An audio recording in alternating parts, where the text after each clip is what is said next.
Yo, what's up, Blackish fam? I hope all is well in your corner of the world. Man, I was really excited to check out Akala yesterday. We did a Fire in the Booth. We broke down one of his freestyles, and man, I just did not expect something that intellectual. I didn't expect something that was as deep. So I want to check out some more of his music. I came across something called Find No Enemy. This is the official video. Hopefully, there's not a lot of copyright and it gets taken down. But it's called Find No Enemy, and it looks like this came out back in 2011. So that's over a decade ago.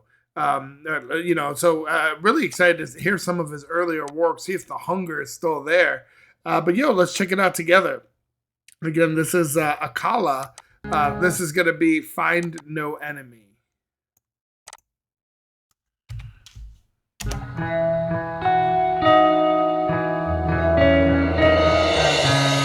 He looks much younger.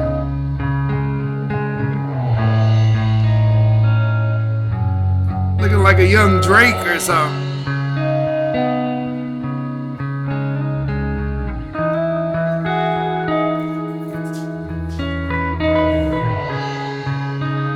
He's reading, he's thinking. It's called pontification, right? You're pontifying. Apparently, I'm second generation Black Caribbean and half white Scottish, whatever that means. See, lately, I feel confused with the boxes, cause to me, all they do is breed conflict. It's not that I've lost touch with reality of racism, sexism. I love what he said there. Lately, I feel confused with the boxes, right? To people that are multiracial or biracial, it's hard to identify with one or the other, right? It's like choosing a side. Let's be honest, a lot of us are every generation, we're just diluted more and more, right? It's a melting pot. Like in the US, who can honestly say they're just pure black or pure white? What does that even mean, right? Like a person like myself, my mom is black, but her parents were from the Cape Verde Islands.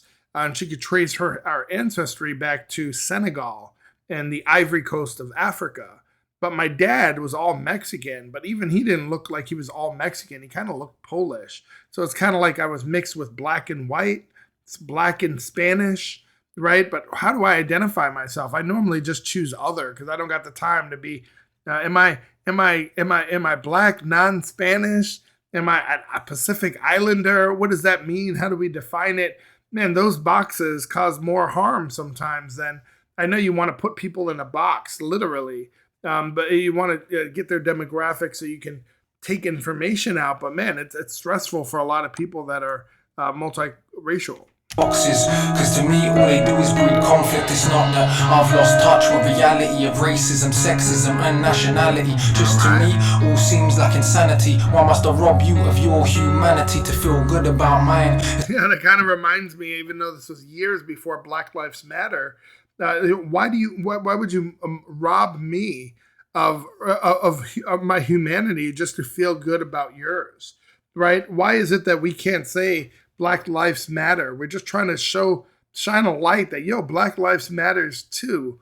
Why is it that people no, all lives matter, blue lives matter?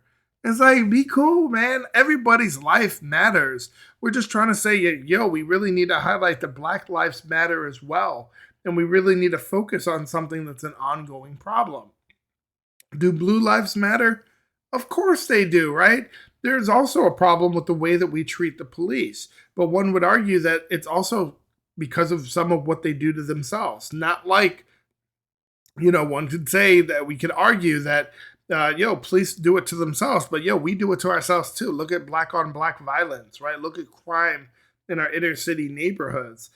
So I get the argument, but you don't need a protest to protest my protest, right? It's like, what does that do? Does that make you feel better about your cause? All seems like insanity. Why must I rob you of your humanity to feel good about mine? It's all about crime, dehumanizing, how I justify them. So I must keep lying about the history of Africa. Bro, don't even get me started with the history of Africa, because I even talk to my children that are mixed with black, and they don't know the history of Africa. It seems like anybody I ask that's black and to trace back their roots, they only trace it back to I was a slave and I was somewhere in the South. And it's like, bro, you're so much more than a slave, right? Where are you from in the world? What part of Africa are you from? Like me, I could trace my roots back to Senegal. And then it looks like it was part of the slave trade that had to do with the Cape Verde Islands and the Cape Verdean people. So the Cape Verdean people, a lot of them were mixed with Portuguese. I have all of that in my blood, but I'm so interested about what was going on in the world when someone from my family was taken, when someone from my family was part of a slave trade. And bro, a lot of people think of Africa as hyenas and elephants and wildlife, but they don't think about how educated and right the intelligence and the beauty in Africa. There's so much more. A lot of people lie about the history of Africa. Why? Well, you have to ask yourself that. Who would benefit from that, and why? Are you that powerful that they don't? Are you that powerful that they don't want to give you equal rights? Why? How is that? Some would argue that the minority is actually a really small group of elite members of society that control the world. The minorities are not you and people of color. If you look around the world, most people are some form of brownish, right? So who's the true minority? Humanity to feel good about mine. It's all about crime, dehumanizing, how I justify them. So I must keep lying about the history of Africa, so I can live with the massacres and repeat my mantra: Muslim terrorists. Right? You have to keep lying about the history of Africa so that you can feel bad or you can feel good about the history of our country. Right? We call ourselves on this channel Blackish University Modern Day Griots. You might ask, what exactly is a griot? A griot was a person in Africa. It was a position that you held, and it was a very influential position. But before written language, you would pass down history from generation to generations, the good, the bad, and the ugly. So you understood where you were from, where you come from. There's moves that can help you make decisions about the world around you. And you have to ask, who does that in the United States? Who tells Black people about what it means to be Black, what it means to be the descendants of slaves, what it means, what our history, how do we impact the United States? But the United States wants to say that they're this big powerhouse. Well, why are you? Is it because you had hundreds of years of slave labor? Right? We have to acknowledge the ugly history of the United States. And it's like when we try to sweep it under the rug so we can feel good about who we are as Americans, it doesn't do us any good, right? If you don't talk about slavery, you don't talk about civil rights, you don't talk about what we did to Native Americans, that's a part of who the U.S. is. And that could really help us define what we are going forward. Lie about the history of Africa, so I can live with the massacres and repeat my mantra: Muslim terrorists, so I can sleep at night as bombs take flight. Eyes open wide, but I'm blind to the sight. Too busy chasing the perfect life, and the working class keep them uneducated. Yeah, some would say the whole goal, you want to keep the working class, they're intelligent enough to do their jobs. But you don't want them to be too intelligent where they start questioning the world around them. The educated man can never be a racist. Educate is to drive what is within. A truly educated man could never be a racist. Right? Why? Well, because you understand from an intellectual perspective that we're all the same on the inside. Educated, truly educated man can never be a racist. Educate is to drive what is within. Are we not all the same under the skin? I got a heart like yours that pumps blood and oxygen. And insecurity's a whole lot of them. I'm scared like you deep down. I really do care that the world's not fair like you, but I don't even believe my own prayers like you. Chasing career, going nowhere like you. Lost in a... He's talking about how we're all the same, right? We're all chasing a career. We're all insecure. We're all... just doing the best we can with the resources that are available to us. My own prayers like you, chasing career, going nowhere like you. Lost in a fog of my own insecurity. I hold myself up as an image of purity, and I judge everybody else by the color of the skin or the size of their wealth. But it's not good for my health, as the only one I ever really judge is myself. The oppressor must suffer like the oppressed, though I pretend I'm in control of this mess by inflating my... Wow, that's just so deep, right? He's talking about holding himself up as an image of purity.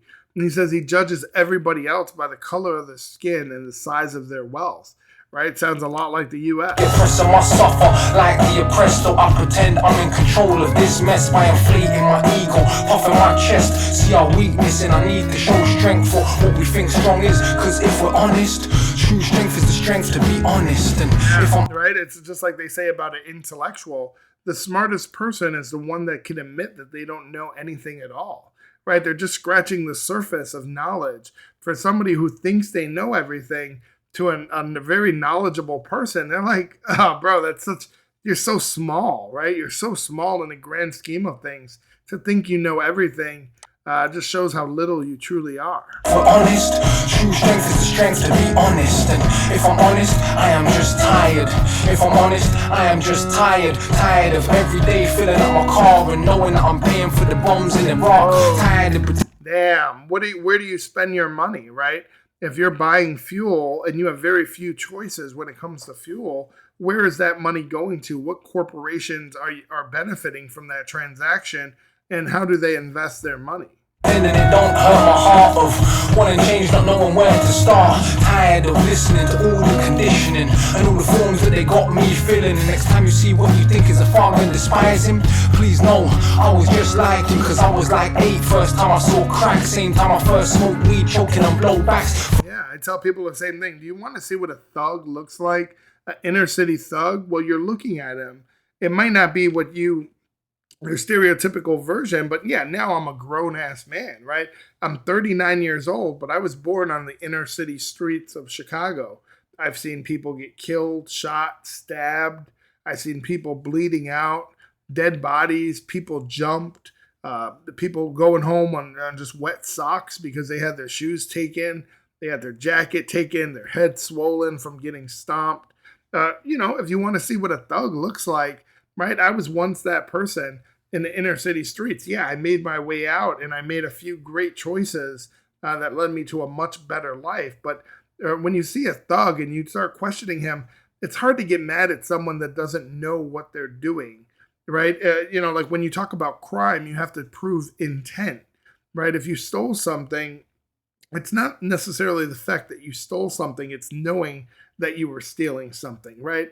If something falls in your pocket and you're walking around Walgreens, or, what happens to a lot of people, they have a stroller, their baby's just grabbing things in the store. Well, they left and the doot, doot, doot, doot, doot goes off, right? The security guard, oh, what's this? Well, you can't arrest her for theft. The baby grabbed something he wasn't intending to steal. He just didn't know any better. And that's, you could say a lot of, babies in the hood, they grow up into this, right? They don't know better until you know better, then do better. And if you're not doing better, then you can be responsible for the consequences of your actions. First time I saw a knife penetrate flesh, it was meat cleavers to the back of the head. As I grew and the teenage years passed, many more knives pierced and the shots blast. And I ain't saying I had the worst upbringing, but there's a million young men just like me in prison. Yeah. He said it doesn't mean that I had the worst upbringing because, I wasn't out here spraying dudes with the assault rifles, right? I wasn't out here stabbing random people. I wasn't doing dirt like that. No, but it doesn't mean that I had a great upbringing. I was just exposed to elements of the hood, right? He said, there's a million young men like me that are in prison. Why? Because they simply got caught. They made a wrong decision early in life and they got caught doing some dirt. We've all done dirt, but how many people, I've never had a DUI, never, but I know there were times that I came home and I come outside like, where'd I park? My truck's like all up on the curb, right? The side view mirror is busted. I'm like, damn, who let me drive, right? I could have had a DUI at some point. I didn't because of sheer luck. But other people are in prison because they might have hit a person and killed someone. What really separated us? We both did the dirt. We both did something that was completely wrong, and we should hopefully learned our lesson. But some people are really paying the ultimate price.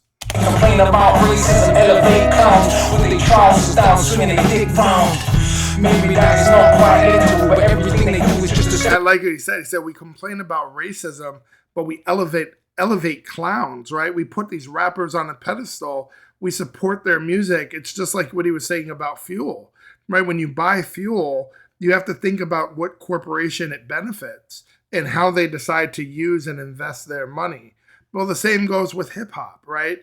If you're supporting these clowns that are talking about life that they never lived, or talking about the streets and glorifying crime and drug abuse, then we're just perpetuating the cycle, right? Stereotypical to my real fans, I feel your pain and I get the messages but don't complain that we ain't got more fame. We're playing a part, they can keep the charts, all I want is your hearts. They can keep the charts, all I want is your hearts. They can keep the charts, all I want is your hearts. Call it black radio, don't make me laugh. So is black music all about tits and arse? You're not representing. I like how they don't say ass, but it's arse, right? It's A-R-S-E. Don't make me laugh, so is black music all about tits and arse? You don't represent nothing, you're just pretending. When was the last time you ever played Hendrix or Miles Davis or John Coltrane or Ella Fitzgerald or Billie Holiday? We can call it urban, to me that's cool. If urban means street, that includes. He's saying like, yo, you gotta expand your horizons, bro.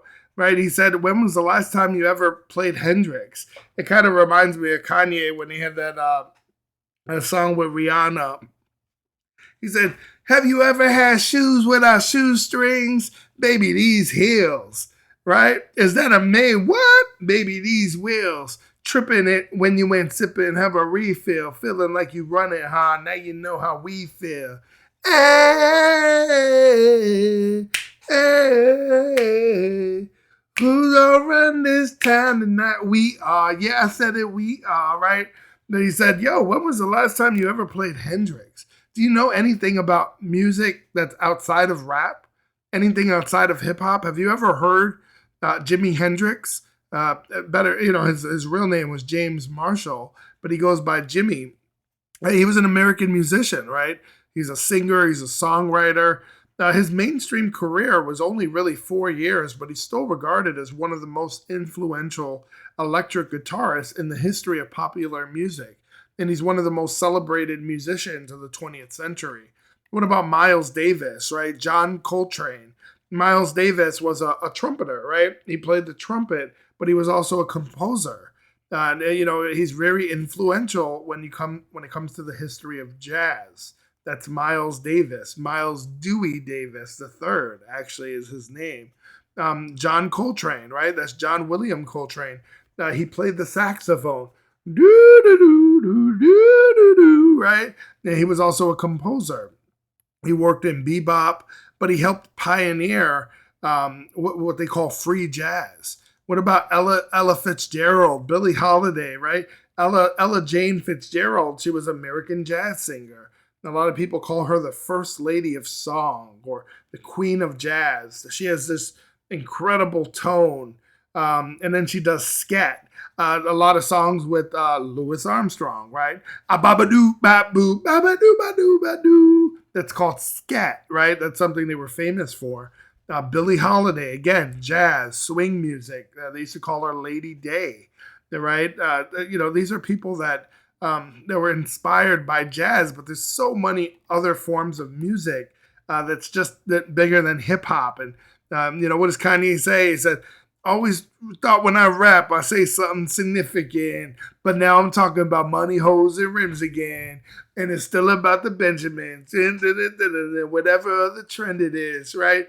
It's like, why is it just titties, ass, rims, weed, lean? Why is that black music? Right? There's so much better than that. Jazz to rock for that matter. Go ask me Jagger what Jimmy paid when they were listening to the blues. Not to discredit it, Love Zeppelin too. I gotta run that back. I think he said Jimmy Page. They we can call it urban. To me that's cool. Urban means street, that includes jazz to rock for that matter. Go ask me Jagger what Jimmy paid when they were listening to the blues. Not to discredit. Yeah, when he says about Jimmy Page, he's talking about James Patrick Page.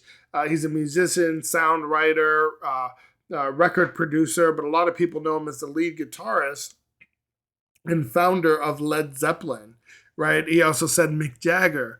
That's Sir Michael Philip Jagger. But Mick Jagger, yes, he was knighted, right? But Sir Mick Jagger, he's a singer-songwriter. One would argue that he's an artist, an actor as well. But he's one of the founding members of Rolling Stone. Credit Love Zeppelin too. Just giving credit where credit is due. That blunt so word, rap still used. All it really shows is we still self-abuse. Right, he's talking about saying the word nigga, right? Nigga, we say, hey, yo, you can only say it as a black dude. But we crucify other people that say it. He said, yo, us as a people, we're still doing self-abuse, right? Because we still use that word. That was the word that was used to kill Kelso, Cochrane, and Emmett Till. Kelso, I believe that's from his area, the UK. Emmett Till is from the US, if I'm not mistaken. But Kelso Cochrane, basically this dude, he broke his thumb, right? Or he had some hand injury while he was at work. And he went to this general hospital and he didn't leave until midnight.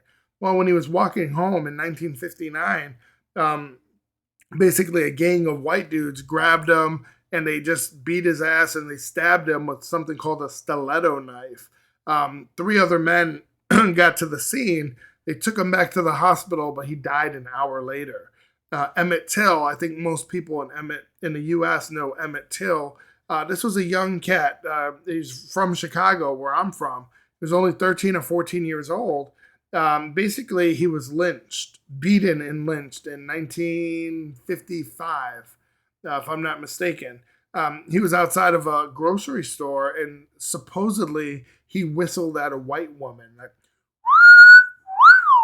right? And then these dudes came to his house. These armed dudes took him from his house and basically beat his ass so bad and dragged him through the street. I think he was ultimately hung.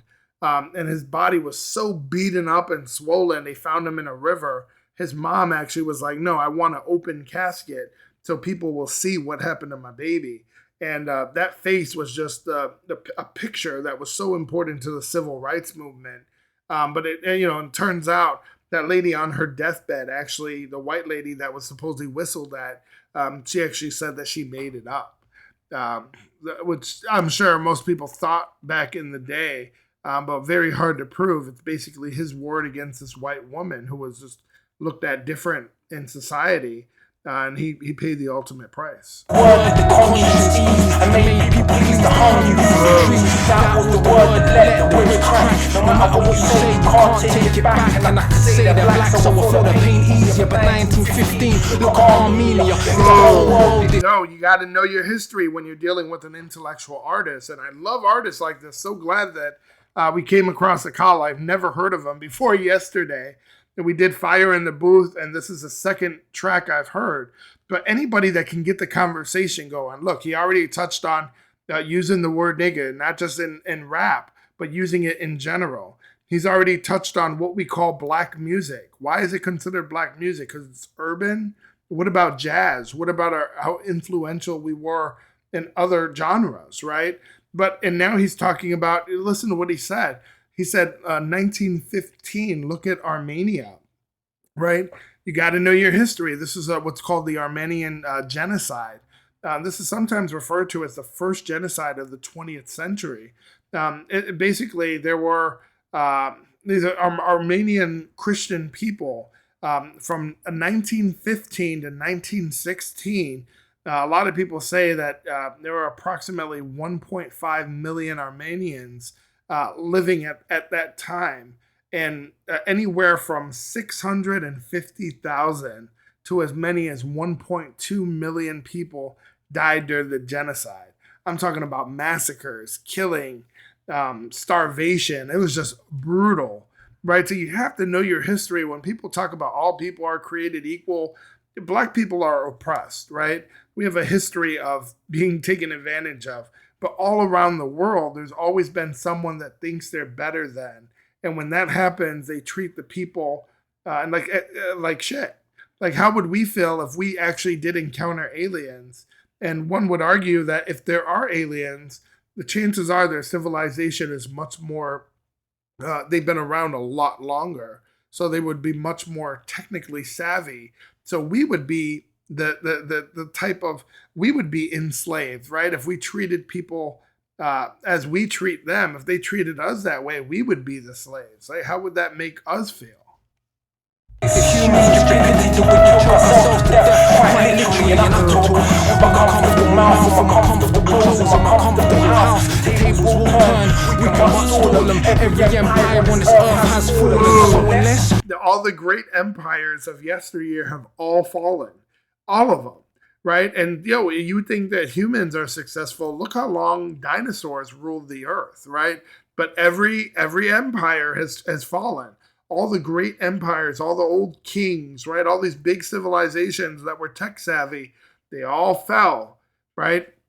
So one would argue, like he's saying, it's inevitable that the tables will turn, right? The tables will turn, and you might be not in a position of power when that happens. And you could argue, I think I read a study that said by 2045, the majority of the United States and the majority of the world, but the majority of the United States will be minorities, right? So if you're white, you become the minority. And I think people are really scared of what might happen when the tables are turned. And what about your social, your political power? How are you influential? How do you exercise that power? A lot of people argue that the minority on earth is white and the majority of the earth are people of color. So it's this really small group of elite members of the world that are trying to maintain power. There's a lot. If you know your history, you'll understand it's never the president. The president is just a part-time employee, right? They're only around for 4 years or 8 years. But in the US, you can trace almost every major corporation back to only about 3 companies that are at the top of the pyramid. Well, why is that? These are companies like, Blackheart, Blackstone, right? These are investment groups that own huge companies, like they own Coke and they own Pepsi and all the subsidiaries, right? And you think you have a choice, you have the appearance of free will. You can choose Coke or you can choose Pepsi, but it's the same group that's benefiting. Coke owns everything else, Minute Maid, Tropicana, all these bottled waters. So you can choose one of 4 bottled waters, but they can all be traced up the hierarchy to a single company that's on top. Well, why is that? Who are these people that are pulling the strings? Why is it that we don't know of them, right? How influential are they, right? This is something that gets you thinking. we can find another way. Maybe not today, but it'll come one day and it may sound like I'm bitter. But in fact, truth be told, I am quite the opposite. I wake every day and I'm overwhelmed just to be alive and be like no one else in the shit. For a while, when I was younger, I used to think that everyone was stupid, or like everyone is just moving around. And I think it was just the circles I was in, because I go talking to people about some their political stance or their position on this, and a lot of people are just like, I don't care, man, that doesn't bother me. I'm like, what do you mean? Voting for the U.S. president, voting for your city's mayor, voting in a local election, how does that not affect you? Like, man, people already know who won before they voted. I'm like, no, they don't, right? You can be influenced. And you could look at something like fundraising and money from these 2 major political powers in the U.S. But I always stop and think, it's like, you don't like Donald Trump, right? You didn't like him as a president. Donald Trump is not going to be he's not going to get another 4 years. Why? He's already tainted his reputation. There's going to be such a big backlash, and he's going to be so old. I don't even know if he's going to want to run. Joe Biden's not going to run either. But the problem isn't these presidents that are in place, because again, they come and go. There's always going to be another good or another bad president. It's what they do when they're in office. Look at putting someone on the Supreme Court, right? These are people that have lifelong tenure. But what does that mean? They don't get fired, right? They're not working on a 6-year term. They're there until they retire. So the influence they have on interpreting the laws is huge. A lot of conservatives love Trump, not because of how he spoke and he's grabbing bitches by the pussy, right? He's a nasty dude. But because he put people in place that represented conservative values. He talked about law and order, right? These are things a lot of people are like, lock him up. He's not for what? I don't like the man either, but you got to have, it's not really what he says, it's how he says things. And man, it's so important to know your history, but understand how the world works, because it's so hard. I look around sometimes and I'm like, does anybody want to discuss how fucked up this world is? Do you want to discuss the power struggle and people in the hood and these inner city shootings and black on black crime and police on black crime and white on white. Like, what is going on in the world? Somebody, it reminds me of that song.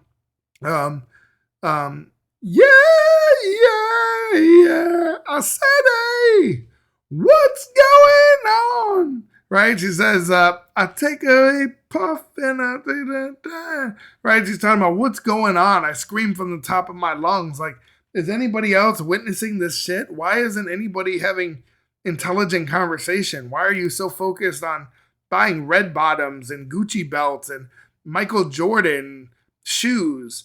And you think you're balling because you have 12 pairs of Michael Jordan shoes?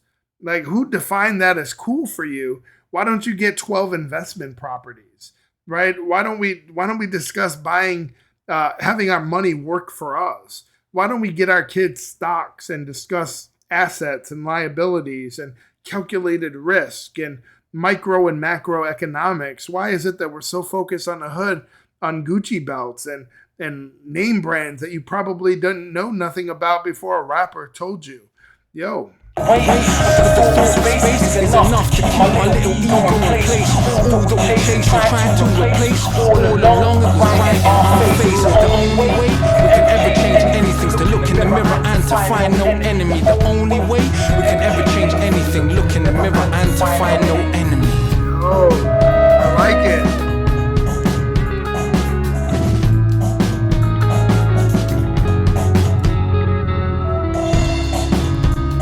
Jamming. I normally only reference this when we discuss Marlon Craft, but listen to what he said. He said, "Look in the mirror and find your own enemy."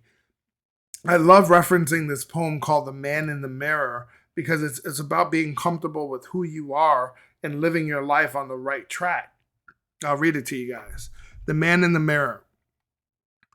When you get all you want, and your struggle for self, and the world makes you king for a day, then go to the mirror and look at yourself and see what that man has to say.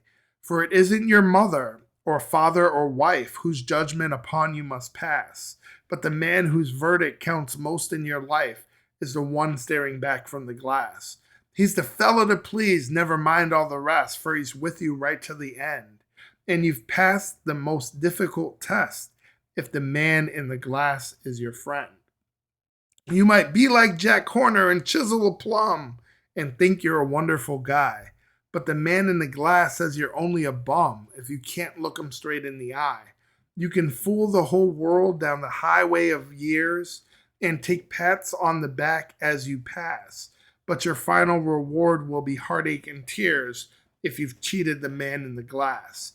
It's just such a deep poem, and I don't even know who actually wrote the original version, but it's so introspective, right? It's telling you to, like, hey, take a look in the mirror and be comfortable with who you are, because if you're not, you're setting yourself up for failure. You're going to be uncomfortable in your own skin for the rest of your life. Man, if you're a fan of intellectual breakdowns and intellectual artists like Akala, I'm really excited to explore some of his newer work. This is something from 2011. I don't know when that Fire in the Booth freestyle was, but I'm really curious to know if he's still making music. But anyone that has this perspective and is able to get the conversation going, I think they deserve an intellectual breakdown and really dissecting the lyrics. And if you're a fan, let me know which songs I should check out below. And then make sure that you subscribe to the channel and show some love as well.